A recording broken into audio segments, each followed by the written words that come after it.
Hello everyone and welcome back to RetroB8. This is the pickups video, the one that I do pretty much every year. So yeah, please join me after the credits and yeah, you can see what crap that I've been buying.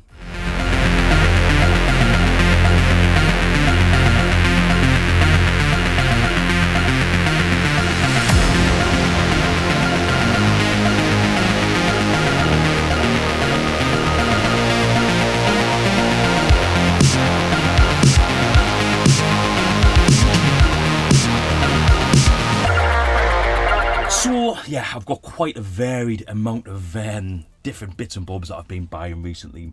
What to start with? Well, it's very random. It's very random. We've got some PlayStation 1, we've got Amstrad, Commodore 64, PS5, PS4, Sega Master System, we've got Amiga. Oh, there's just all sorts of stuff here. So I'm just going to start with what's on the top of the pile and work my way through it. Yeah, I might have to have a bit of a... Well, I don't know where I'm going to put all this stuff. Anyway, right, let's just crack on. Let's crack on. First, we have got... this game is one of the most nostalgic games that I ever played. I absolutely adore the intro music. Well, a bit of a fraudulent slip. This used to be the music that I used to use for my intro to all my videos. If you've watched the channel for any amount of time, then you would probably know that this game is going to be Commando. Commando was such an... we got just such an amazing conversion on the Commodore 64. But unfortunately, my original Commodore 64 version of Commando stopped working.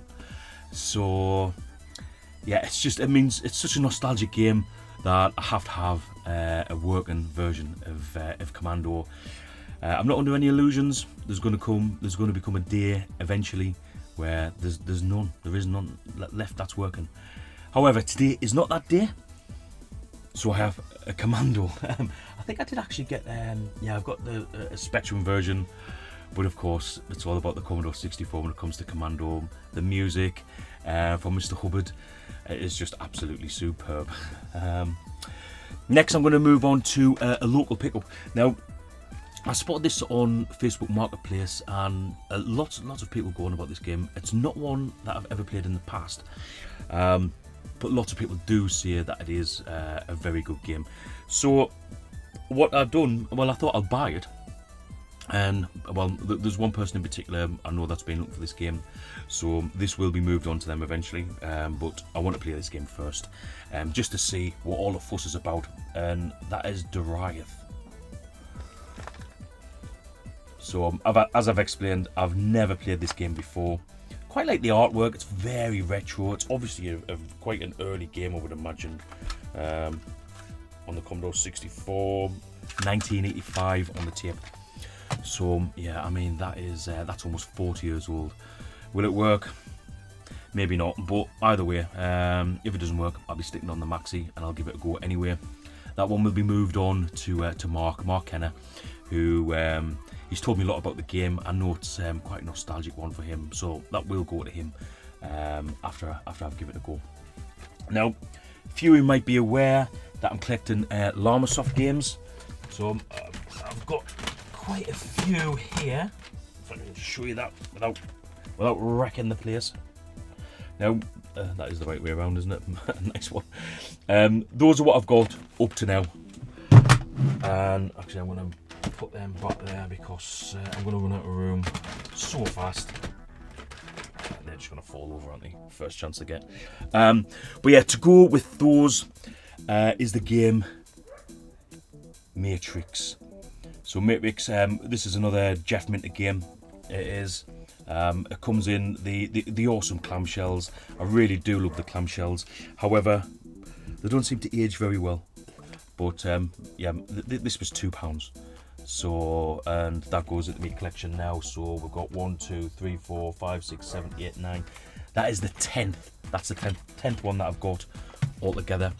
Not really sure how many I've got to go. Some of them are incredibly expensive. But I would like a full Jeff Minter set because he was a bit of a legend back in the day for the Commodore 64. He did make some amazing games. Now, another set of games which I'm kind of toying with collecting, because there isn't like a great deal. However, what there is of these games, they are incredibly good, and that's Thalamus. And the first game here. Now, how do you pronounce this? It's got to be, what do you think? Oh, Jesus Christ. I really do struggle with some of these. It doesn't help us inside because it doesn't actually see it. So, it has got it written there. Sanzion? God, I just don't know. Anyone in the comments, let me know what this game and how you pronounce it. All I know is that it's a Thalamus game, and that I got it for a really good price. So if you're going to start collecting Thalamus, you've got to get them all. They did do quite a lot of shooters and what have you. But this one's pretty good. I mean, loving the artwork on the front. That is very nice, and it's in lovely condition. Again, paid a couple of quid for it. It got a Zap Sizzler, which is always a good sign. Zap Sizzler normally means I'm pretty sure that I got 90% or above in Zap 64 magazine. Now this one I have heard of because this is an absolute classic game. Brilliant game from Thalamus, and this is Hunter's Moon. Again, artwork on the front is very nice indeed. I love the style of the Thalamus boxes and artwork. Now they don't all look like this. They're a little bit like the Amiga, where all the games are just different sizes and now it looks the same. But up to now, we've got the double duel of those two games, so that's a great start. So yeah, thanks to the special person who helped start me off on that journey, which I didn't really know I was going to take, but it looks like it's started now. Sticking with the 8-bit. Now, my favourite box art of all time is this game.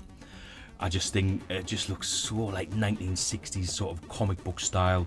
I just absolutely adore it. Now the problem with the Commodore 64 version I've got is the box is a little bit knackered. So there was an Amstrad one came up, and here it is. Escape from the Planet of the Robot Monsters. Now this box is in absolutely pristine condition. It really is.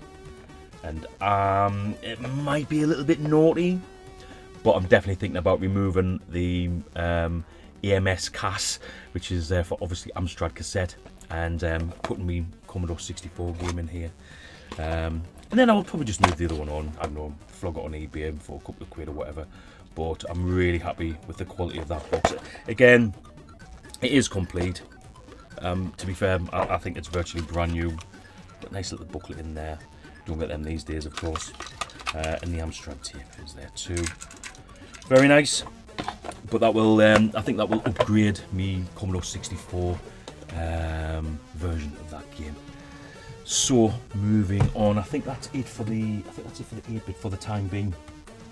I did get a gift off a fellow YouTuber, Gib84. Now, I've known Gordon for quite a long time. He also lives in Scotland, and he's like actually Scottish. He's not like me, where I've just moved up here.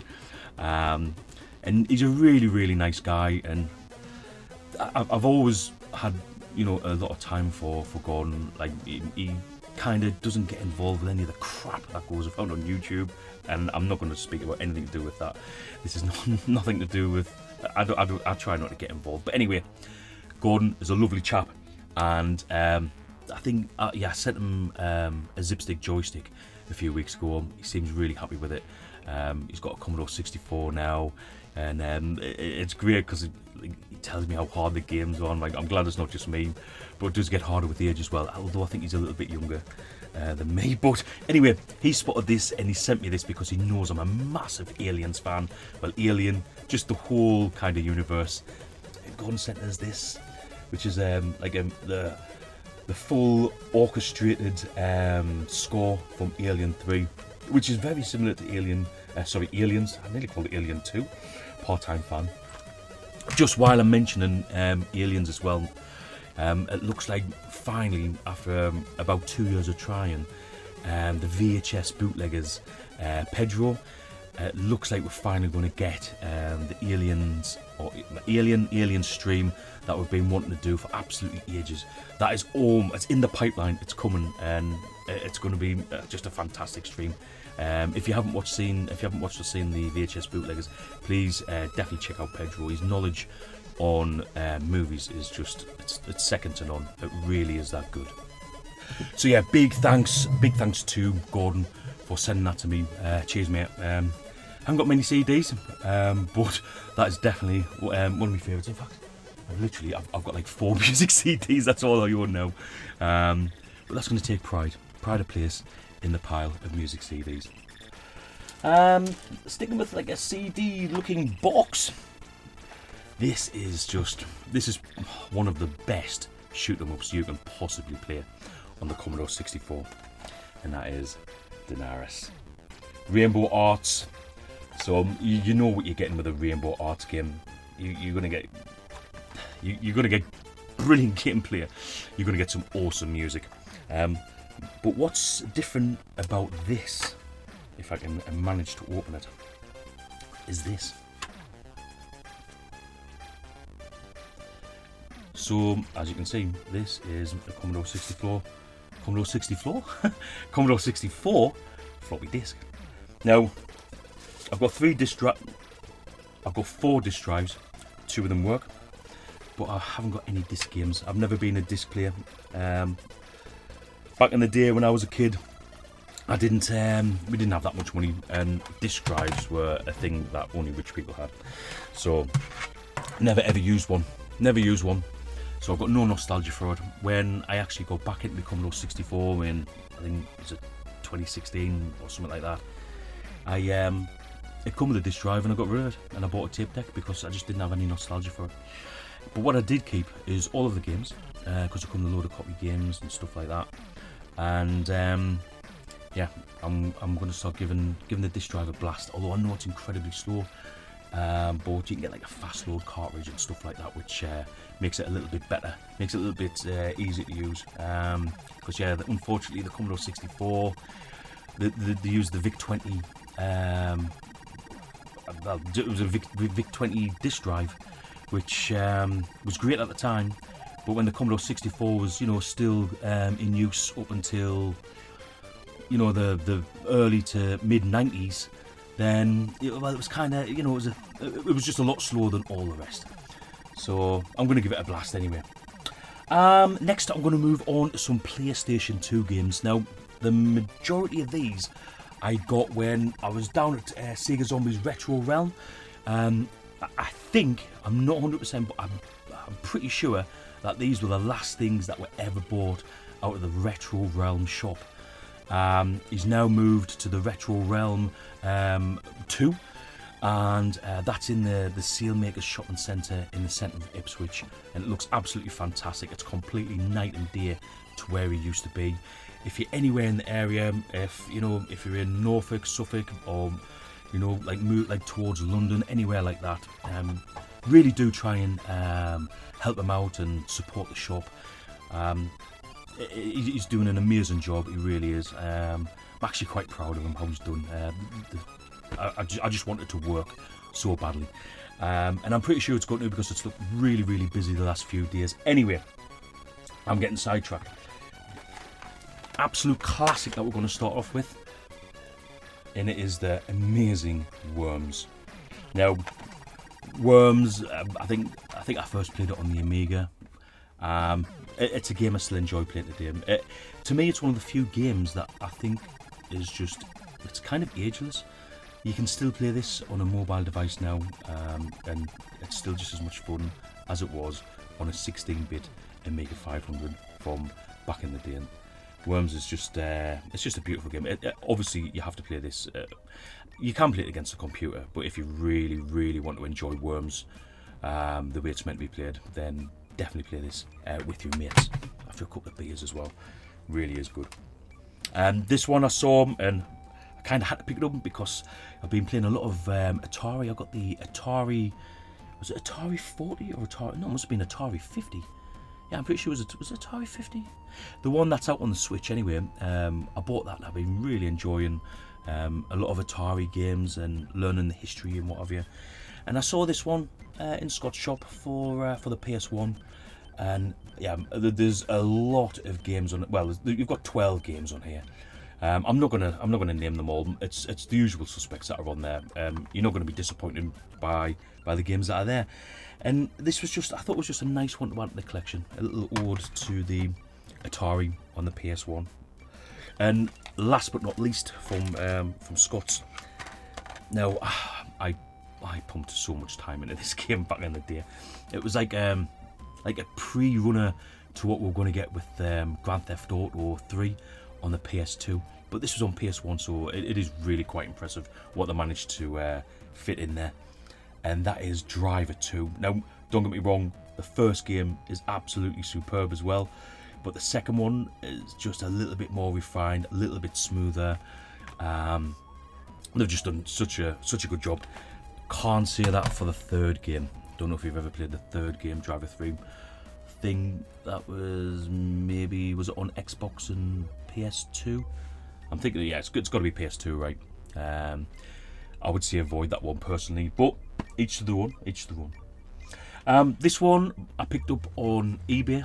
I was having a conversation with someone, and we were talking about theme park, and in my head I was absolutely convinced that I used to play this game on my Amiga, but it turns out that this game was never released on the Amiga, so obviously I'm getting on a bit, you know. I'm like probably almost like mid-40s now, so things don't always work out in my head the way that they did. But anyway, I'm not going down that route. This game's Theme Hospital. Now, if you've played this and you've got someone with bloaty head, there's all sorts of crazy illnesses on this. Obviously, you're building up your hospital. I'm sure that you guys have played this before, but Theme Hospital, again, for me, it's quite a timeless game. Even though it's now, 20, 30 years old, it's just such an enjoyable game to play. It really is, and it's got a good comedy value to it as well. So yeah, still very enjoyable to this day. Always enjoyed Theme Park and the Theme Hospital. Bullfrog really were very decent back in their day. And last but not least, on the PlayStation 1. So this was a game, again, while I was in Ipswich, helping Scott move shops. We nipped into, was it the cash converter or cash exchange, something like that. And I saw Colony Wars. Now I've got the other two, so I wanted this one to finish off the trilogy, and that is Colony Wars Red Sun. As you can see, I paid £5 for it, which I thought wasn't too bad. I enjoyed all of the Colony Wars games when they originally came out, and I don't think this. I think that they're pretty decent today, actually. To be fair, not as open world as like what you imagined it was back in the day when you were playing it, but nevertheless, still an incredibly good game. Okay, let's move those over there so I can show you. Let's do some PlayStation 4 and PS5. Yes, PS5, that's right, I didn't get one of those. Just on a side note, I have got a live, a second channel where I just do like live gameplay and stuff like that. 99% of it is going to be from the PlayStation 5. So if some modern game is your thing, I'll put a link to my other channel in the description, and you can maybe check that out. A lot of these games are games that I play on there as well. Especially this one, because I absolutely fell in love with this game. I am a bit of a cat person, and Stray is just one of the most visually impressive games that I've ever seen. It is beautiful. It really, you can literally play in the game, and sometimes you just stop just to appreciate what like they have created, this world that they've created. If you love like neon and honestly, it's just the back does this game absolutely no justice whatsoever. Honestly, this is one beautiful looking game, and it is really fun. It's the first game I've completed this year. It was the first ever PlayStation 5 game I've completed, and there is rumours that there's going to be a second one or some added content, which I'll definitely be getting because I really enjoyed that. Now, obviously, one of my most loved series is Resident Evil. So I absolutely had to buy a Resident Evil game. It's not the newest one, and to be fair, I've been holding off playing this. A lot of the games at the minute I'm playing when I get in from work and my son's up, and I just know that Resident Evil Village, he's just like, it's going to stress him out a little bit, and you know what it's like with bedtimes and all that. So yeah, it's going to have to be when I've got like maybe a couple of days off work and the kids are at school, and I'm going to try and get stuck into it and see if I can get that one blasted off. Moving down now to the PS4. Because I bought these before I had the PlayStation 5, so that just goes to show how long it is. But the original this was an absolute classic on the Amiga. It was one of the best, if in some opinions was the best point and click adventure. But that discussion's for another day. And that game is, well, the original was Beneath a Steel Sky. This one is Beyond a Steel Sky. Now, again, this game is completely different. When you look at the screenshots, it's visually very, very, very good. I've started playing it, and it's a lot different. It's not a point-and-click adventure, or it is an adventure, but it's kind of like in the modern way that everyone does adventure games now. So it's like the open world 3D. Now, personally, at the beginning of the game, I found it quite slow, almost a little bit tedious. So, although I will go back to it, I will try it again, because it deserves it. I mean, you know, it was the steel version. I think I paid like £11 for it, which, in the grand scheme of things, isn't a great deal of money. But yeah, it's one I want to try and love, but at the minute, I'm definitely not going to be playing that one anytime soon. And then we've got this one. This is It Takes Two. Now, one of my favourite games that me and my wife used to play. I do forget the name of it now. It was like where you were two brothers or two friends, and you'd done a bank robbery, and it was like a co-op game. It was like a two-player, but at the same time on one screen. And I got recommended this one by Danny Harrison from Press Start Gaming. He said, give It Takes Two a go. And we have played it, and it was remarkably good. However, I don't recommend playing this one after you've had a bottle of wine, because you kind of start letting the team down. And I was really letting the team down. So that was the last time we played this one. But this is definitely one that I want to get back to playing. This last one here for the PlayStation 4, Tormented Souls. This was a game that I think it was on Lee the Retro Chef's channel. He was talking about various games. I think maybe Nerdy Geezer, but someone on the stream mentioned that you should definitely give this a go if you like Resident Evil games. So as you can see, still sealed. I think I pay like £8 or £9 for it on eBay. But like we all say, we've got a bit of a backlog of games to play, so this is one that I will play eventually, but just not yet. I've just got other stuff that I'm enjoying playing, but I will get back to that. Okay, next we're going to move on to some Sega Master System. I love the Sega Master System, and I was lucky enough to pick up my most nostalgic game for that system. This is the one that I played with my dad. This is the one he completed, and I've never been able to complete. I seen this come up, and it was £5. And it's The Last Ninja. But whereas my copy's like got a torn front screen, etc., this one is just in absolutely this one's in absolutely pristine condition, apart from the knackered manual that's on the floor. I'm not going to let you enjoy looking at the back of my head while I try and bend over and get it. I'll just get it at the end. But yeah, Last Ninja on the Master System. It's, in my opinion, one of the best games that you can ever get for the Master System. Definitely worth £5 if anyone's money. And I will complete this game one day. Just not today. I'm still practicing. Now we're going to move on to some back to some Commodore 64 and some Amiga. Now these are some of the best games that you'll ever see on the Amiga, in my humble opinion, anyway. So here it is. My favourite racing game of all time on the Commodore Amiga is Stunt Car Racer. So to pick up a sealed copy of this game, is something very, very special indeed for me. Now, all I'm going to say is this is not going to stay sealed. I will be opening this to play it, and I can't wait. What I want to know is, was there a better racing game on the Commodore Amiga, and if so, what was it? Because in my opinion, this 100% was the best. But not only that, because I also managed to pick up a Commodore 64 version as well. This one's not sealed, but it is in absolutely amazing condition.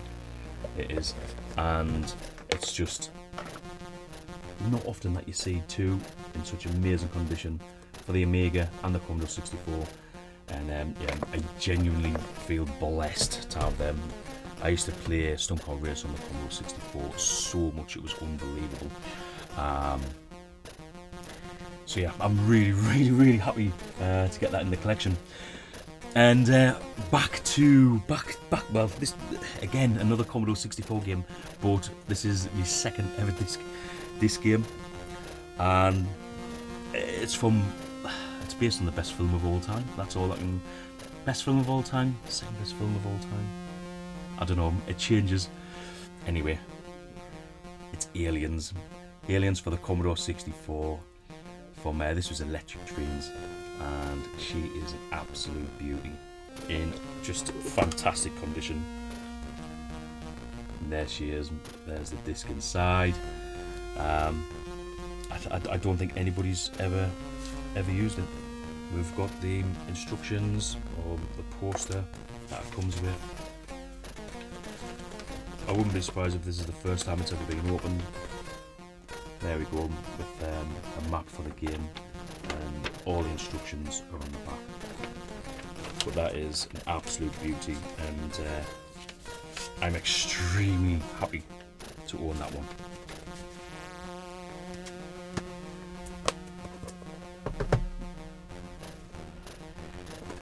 While we're on the Commodore 64, this is possibly one of the best games that you can ever play on there. Again, I've been extremely lucky these last few months with what I've been collecting, and Defender of the Crown for the Commodore 64 is just, it's a sublime game. It really is. A lot of people say the Commodore 64 version is actually better than the Amiga version. Well, all I can say is, I'll tell you, because I managed to pick up a sealed Amiga Defender of the Crown. So this one is unopened, totally sealed, but as I said before, I'm going to be opening this, breathing in that 1980s air from inside the box, and yeah, I'm going to give them a go. Now these are virtually identical, even the screenshots on the back. I mean, a lot of Commodore 64 owners would complain because we used to get the Amiga screenshots, and as you can see, that is proof that it definitely did used to happen. Yeah, I'm going to open that and I'm going to get it played because it's just such an awesome game. I did play it on my Commodore 64 back in the day and didn't play it on the Amiga. My friend did have it, but yeah, it was one of those games that I never got around to playing much in the Amiga. I think I might have preferred it on the Commodore 64. Anyway, I'm going to play them again and I'm going to find out. Right, still on the Commodore 64. We have got, now I don't know this game. I was offered it and I thought, you know what, I'm going to take it just to see what it's like. But these, I think this is like 3 games that you get. Now Firebird used to be owned by, I think it was British Telecom back in the day. And they used to have like Silverbird, Firebird, Rainbird. There was all sorts of different ones. This one here is a Rainbird game, and that's Silicon Dreams. So we're going to be given, it looks like some sort of like 3D kind of, like maybe like a version of like Castle Master or something like that, but I've got a feeling that this is a little bit earlier. Oh, there we go. As you can see there, that was the old Telecom sign when I was mentioning that it was British Telecom that used to own them. But yeah, inside we've got a huge manual, like an actual novel almost to read. And again, the Firebird disc inside, which looks, well, again, I don't think it's ever been opened. So very lucky to get my hands on these. I know a lot of 8 and 16-bit micros owners and collectors have definitely been picking these up, and yeah, I've been very lucky indeed. Now, I mentioned earlier about Thalamus. I've got another Thalamus game here, but this is for the Amiga. However, this one is also sealed, and I think a lot of people would say that this is the best shooter on the Amiga, and that's Armalite. Armalite for the Amiga. I absolutely love the artwork on the front of this. It really is. Great on the back as well. Sealed, but it will be opened and it will be played. I think this is one of OSG's favourite games, favourite shoot-em-ups. He really enjoys his shoot-em-ups, but then again, he's good at them, so that's probably why he enjoys them, and that's probably why I don't enjoy them so much, because I'm a little bit crap at them, to be quite honest. Now I'm going to move on to some sealed stuff that I've got. So this has been a long time, guys. Some of you might not have even seen this before, but yeah, this is a knife, and before you see it, this is a knife. So let's get stuck in, because some of these have been sat for quite a while. I just hope I don't destroy what's in here when I'm opening it. Don't worry, I will be careful. Be careful when you use the knives at home, etc. Ah, yes, I remember what this is. This is quite a special item. I'm looking forward to showing you this one, because this is one of the best games ever on the Commodore 64. It's been wrapped really well, which is always a bonus when you see this. But we have The Last Ninja 2. Now, the music at the beginning, like the new intro music, it's from this game. It's an updated version. But yeah, Mark Gray, yeah, he's got some fantastic skills. Now, I'm hoping that there's a few little extras inside. So let's find out. We have got the mask, and we have got, I always get the names wrong. Shuriken, is that right? Throwing star. What do they call it now? A rubber throwing star. So you can just see the markings on there as well. Then we've got the handbook. We have got the notes. Whoa! It was always going to happen. This pile is getting big. But also, and this is becoming a lot harder to find as well, is the Last Ninja map. So we've got all of that. It's the full set. It's the full thing. It has been opened before, and it does need a little bit of care and attention. The mask has got some discoloration to it. It has. But it's nothing really, you know, it's not that bad. And I was just thinking about maybe re-dyeing it. I'm not going to put this on, by the way, because I think if you do, you're going to look a bit of a twat. Or more of a twat, some people might say. Let me know in the comments. In fact, no, don't. you might hurt me. You might hurt my feelings.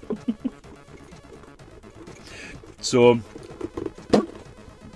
that is for the ZX Spectrum. But of course, I'm gonna rehouse the Commodore 64 bits and bobs from the version I've got, and then I'll be moving that on. I will.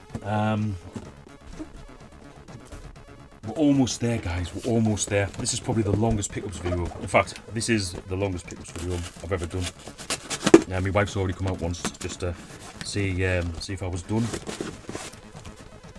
which I wasn't. Here we go.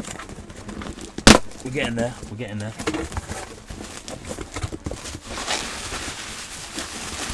Because I managed to pick these up now. I don't know if you guys are aware, but for you Commodore 64 lovers out there,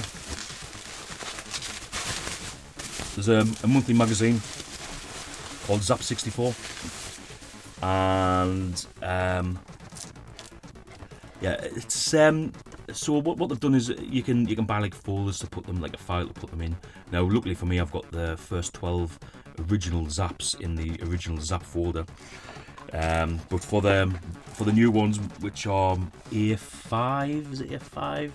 Is smaller than A4, I think. Yeah, I think that's how it goes. Anyway, the A5 folders, and that's to put the magazines in, which I do collect them. I get them every month. They are really good. They're great. I just keep them at work so I can have a little read during my lunchtime. So I've got something there. And then, should we leave this one for last? Nah, yeah, let's get this one open. After this, we've just got a bit of VHS. So I know a lot of people are not really interested in VHS, and that's fair enough. So we'll leave that till last. We will. But to be fair, some really good films there. If you're interested in what type of films I enjoy watching, then well, you might. One of them is a bit controversial.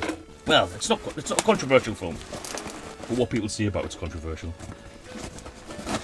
But I tell you what we can do. We'll have a little discussion about it, and then let me know in the comments, and then at least we can know who actually got all the way to the end. Again, this is very well packed. I bought this from Alex. Is his second name?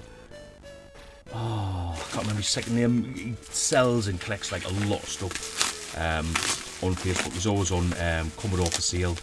Alex Bueno Walter, is it?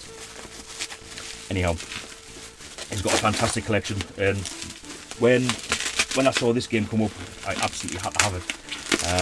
Very good price that he wanted for it. I was quite happy to pay that. Jesus Christ, he hasn't rocked this well. Now, this game, it kind of reminds me, it's a homebrew game, and I think this is the first Commodore 64 homebrew game I bought this year. And I was going to buy it anyway, so to get it off him for a little bit cheaper, it works for me. And it just reminds me a little bit of skid marks on the Amiga. And one of my favourite races on the Commodore 64 is a Super Off-Road, Iron Man Stewart's Super Off-Road. It's kind of like a little mix in between the two. And that is Muddy Races. This is from Protovision, which, if you do collect homebrew for the Commodore 64, you might know that means that this is a cartridge game, because they normally only do cartridge.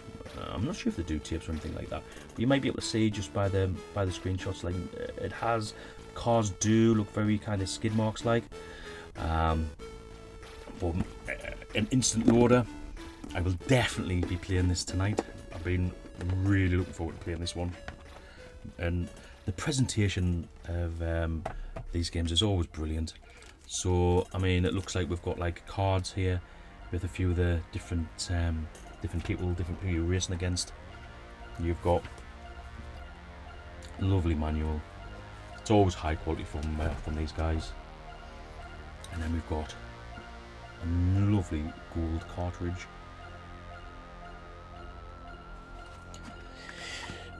And in the bottom, we've got a little wind-up car. So yeah, really happy with this set. And in case you're watching, Alex, thank you for sending it. I really appreciate it. And yeah, I cannot wait to play that game.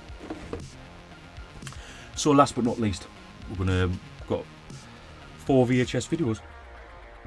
The first one I went to see at the cinema. I thought it was incredibly scary. Pardon me. I thought it was incredibly scary. I watched it back a couple of years ago, and it's still pretty tense to watch. And that is Event Horizon. Really good horror game. Do you know what? I wouldn't mind it if there was a game this, but a really decent horror film. It is Event Horizon. It's maybe showing its age a little bit now, but it's still a really good one to go back to. If you like kind of, it's, you know, with these kind of films where you're in the middle of nowhere, you've got no hope sort of thing. I mean, we all know how it turned out in like Alien and Aliens, and even something like The Thing. You know, you're always like left on your own and separated away from civilization. But yeah, that it definitely has that feel to Event Horizon. It's one of my favourite horrors.